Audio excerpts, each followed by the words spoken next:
Hello friends, study at with Mac channel में आप सभी का स्वागत है। आज का जो हमारा टॉपिक रहेगा वो होगा कंट्रोल स्ट्रक्चर्स के टाइप।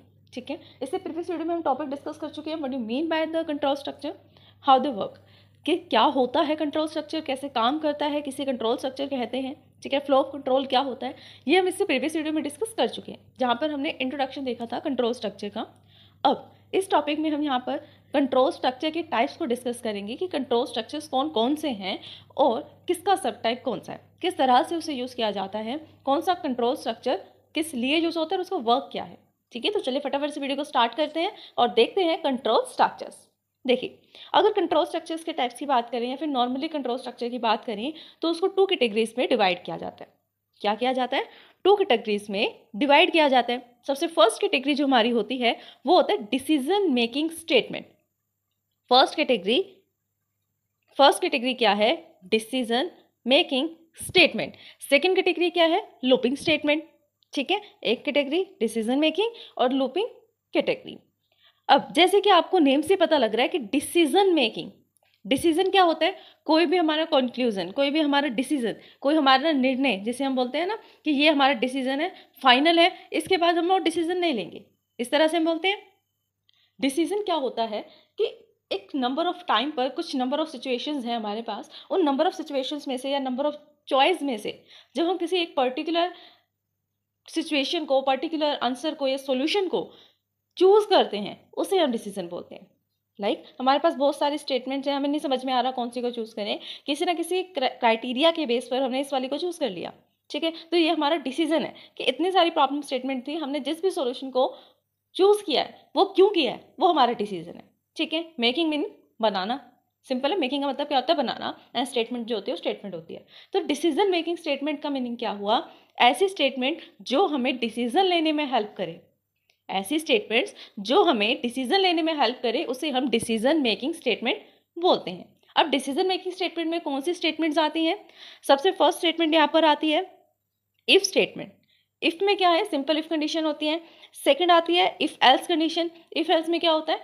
इफ, देखो सबसे पहले इफ लिखेंगे, फिर उसके अंदर कंडीशन लिखेंगे। अगर वो कंडीशन ट्रू है तो इफ वाली स्टेटमेंट जो है प्रिंट हो जाए, अगर वो कंडीशन फॉल्स हो जाती है तो एल्स वाली स्टेटमेंट जो है वो प्रिंट हो जाए। फिर थर्ड आता है यहाँ पर स्विच। स्विच किस लिए यूज़ किया जाता है? स्विच केस आपने पढ़ा होगा ना। देखो, ये कोई नई चीज़ नहीं है, सेम वही चीज़ें हैं जो आप पहले भी पढ़ चुके हो। ठीक है, अगर आप जावा प्रोग्रामिंग तक पहुंच गए, यानी कि इसका मतलब ये है कि आप सी पढ़ चुके हैं, सी प्लस प्लस पढ़ चुके हैं, मतलब बहुत सारी ऐसी लैंग्वेज है जो आपको आती है। अगर उन लैंग्वेज को आपने पढ़ा है तो उसके अंदर कंट्रोल स्ट्रक्चर तो ज़रूर पढ़ा होगा, क्योंकि कंट्रोल स्ट्रक्चर्स, इनपुट आउटपुट, इन दोनों चीज़ों के बिना एक लॉजिक को बिल्ड कर पाना मुश्किल है। जो एक नॉर्मल अच्छा लॉजिक होता है उसको बिल्ड कर पाना मुश्किल है, क्योंकि इन्हीं चीज़ों का यूज़ करके तो हम एक प्रोग्राम बनाते हैं। अगर आपने इन चीज़ों का यूज़ नहीं किया, नहीं समझा, तो आप प्रोग्राम कैसे बनाएंगे, है ना? तो सेम वही चीज़ें हैं। इफ़ कंडीशन है, इफ एल्स है, स्विच है, फिर इफ एल्स लैडर है। ये भी आपने देखी होगी ना, इफ एल्स लैडर कौन सी होती है? ये भी आपने देखा होगा ना, इफ एल्स लैडर जो कौन सी होती है। एल्स इफ लैडर क्या होता है? सबसे पहले इफ आता है, फिर if else if else if else करके फिर लास्ट में एल्स कंडीशन हम लगाते हैं। स्विच केस और ये ऑल्टरनेटली यूज़ किए जाते हैं। या तो if else if else if else का यूज़ कर लो, या फिर आप स्विच केस का यूज़ कर लो, केस 1, केस 2, केस 3। यहाँ पे आप मल्टीपल केसेस बनाते हैं। जो भी आप न्यूमेरिकल वैल्यू पास करेंगे या फिर जो भी आप अल्फाबेटिकल वैल्यू पास करके उसके कॉरस्पॉन्डिंग में जो भी ऑप्शन होगा वो प्रिंट हो जाएगा। हम देखेंगे, इसमें कोई डरने वाली बात नहीं है, बहुत सिंपल सा एग्जाम्पल होगा, बहुत सिंपल तरीके से आपको समझाया जाएगा। ठीक है, अब तो सर हम जस्ट इंट्रोडक्शन देख रहे हैं कि क्या क्या होता है कंट्रोल स्ट्रक्चर में। तो फर्स्ट पार्ट आपको समझ में आया, फर्स्ट कैटेगरी समझ में आ गई। डिसीजन मेकिंग स्टेटमेंट्स क्या होती हैं जो हमें डिसीजन लेने में हेल्प करती हैं। ये नहीं नेक्स्ट वाला, ये नेक्स्ट वाला भी नहीं, थर्ड वाला, इस तरह से कि हम किस वाले ऑप्शन को चूज करें, बेटर वन कौन सा है। तो इसमें आता है if else, switch, else if, ladder. अब सेकेंड जो कैटेगरी इसकी आती है वो कैटेगरी है लूपिंग स्टेटमेंट्स। कौन सी कैटेगरी है? लूपिंग। सिंपल स्टेटमेंट का तो मतलब स्टेटमेंट ही होता है जो हम लिखते हैं।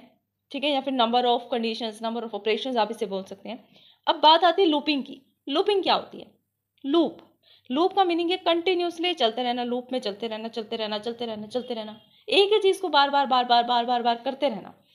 ये मैंने सर्कल बनाया तो मैंने कैसे बनाया? लूप में बार बार पेन को मैंने एक ही सर्कल के ऊपर ड्रॉ किया इस तरह से, तो ये एक लूपिंग बन गई। जब आप एक ही कंडीशन के अराउंड मूव करते हैं तो एक लूप बन जाता है। अब लूप के भी अदर डिफरेंट टाइप्स हैं। पहला टाइप है वाइल लूप, सेकंड टाइप है यहाँ पर do while loop, and third and last type है यहाँ पर फॉर लूप। तो स्टूडेंट्स आज की वीडियो के लिए बस इतना ही, ठीक है। आज हमने यहाँ पर डिस्कस किया है the categories of control structures. I hope कि टॉपिक आपको समझ में आया होगा। अगर फिर भी इस वीडियो को समझने में आपको कोई भी डाउट आता है देन आप हमें कमेंट कर सकते हैं। वीडियो पसंद आए तो लाइक शेयर सब्सक्राइब करना कमेंट करना ना भूलें। आपने सब्सक्राइब कर दिया तो अपने फैमिली में अपने फ्रेंड से अपने कोलीग से सब्सक्राइब करवा सकते हैं। Thanks for watching my video.